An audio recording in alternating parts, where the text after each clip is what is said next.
പൊന്നാനിക്കാരുടെ വിശേഷ ഭക്ഷണം കഴിക്കാൻ ആഗ്രഹം തോന്നിയിട്ട് കുറെ നാളായി. അങ്ങനെ അവസാനം ആ ദിനം വന്നെത്തി.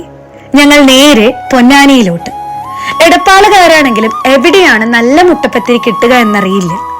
ഏട്ടന്റെ ഫ്രണ്ടായ സുൽഫിയ നല്ല മുട്ടപ്പത്തിരി ഉണ്ടാക്കി കൊണ്ടുവരാറുണ്ടെന്ന് പറഞ്ഞു കേട്ടിട്ടുണ്ട്. അങ്ങനെ ഞങ്ങൾ അവസാനം പൊന്നാനി ഫേമസ് ആയ ഹനീന ഹോട്ടലിൽ ചെന്നെത്തി. ചെറിയൊരു കടയാണ്. ഇവിടെ നല്ല വൈബാണ്. പള്ളിയും വാങ്കുവിളിയും പള്ളിക്കുളവും എല്ലാം ചേർന്ന ഒരു പ്രത്യേക അറ്റ്മോസ്ഫിയർ തന്നെ. വളരെ ചുരുങ്ങിയ ചിലവേ ഫുഡിന് വരുന്നുള്ളൂ. ബീഫും മുട്ടപ്പത്തിരിയും ഒരു അടാറ് ഐറ്റം.